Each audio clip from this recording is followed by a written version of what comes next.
भारत के सभी राज्यों की खबर SNS न्यूज चैनल पर, खबर जो आपको रखे सबसे आगे।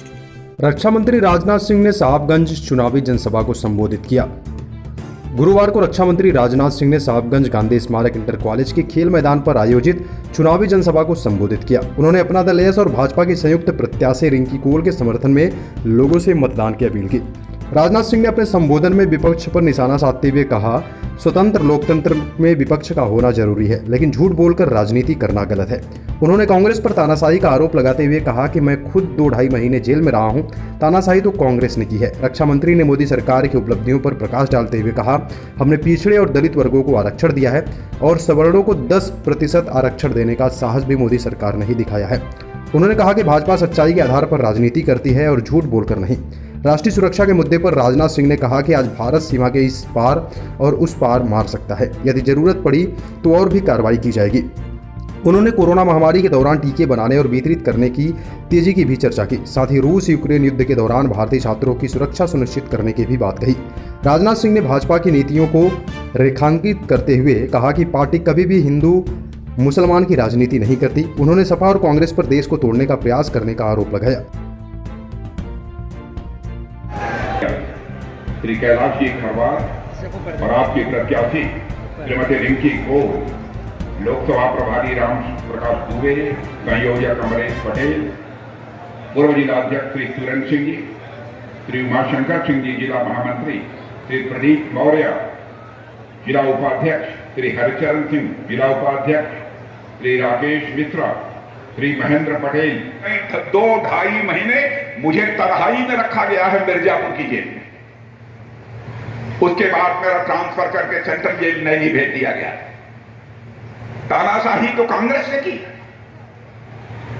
तानाशाही का उल्टा आरोप हम लोगों पर लगा रहे हैं। बहनों भाइयों, मेरी मां की डेथ हो गई थी, स्वर्गवास हो गया था, अंतिम संस्कार में भाग लेने की इजाजत नहीं दी थी, पेरोल नहीं दिया था। और ये कहते हैं कि मोदी जी यदि फिर से प्रधानमंत्री बन गए तो देश में तानाशाही आ जाएगी।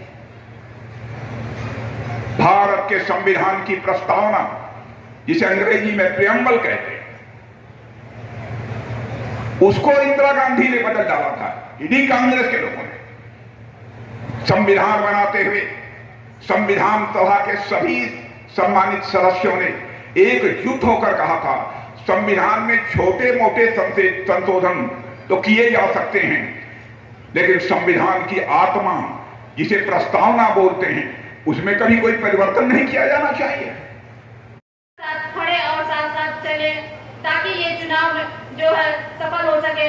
मैं आपसे निवेदन करती हूँ कि कप प्लेट के सामने बटन दबाकर मुझे अपना आशीर्वाद दें। माननीय प्रधानमंत्री जी के हाथों को मजबूत करें और उनके सपनों को साकार करें। मित्रों, अब मैं अपने भारतीय जनता पार्टी के लोकप्रिय विधायक आदरणीय कैलाश जी से आग्रह करता हूं कि आप भी बंधन अभिनंदन करें।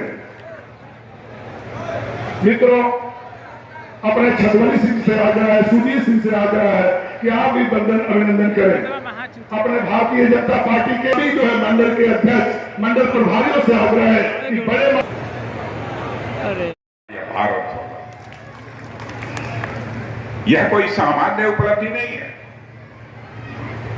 लेकिन तरह तरह से इंडिया अलायंस, एक इंडिया अलायंस बना है, जिसमें कांग्रेस है, सपा है, यह सब सारी पार्टियां छोटी छोटी पार्टियां हैं।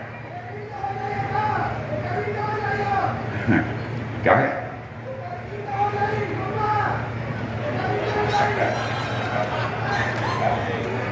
अच्छा, इंडिया नहीं, इंडिया नहीं, कहीं गलत मत बोल। इंडिया अलायंस जो है, इंडिया अलायंस आप हो जाए, ये बात सही है। मैंने भाइयों, मैं तो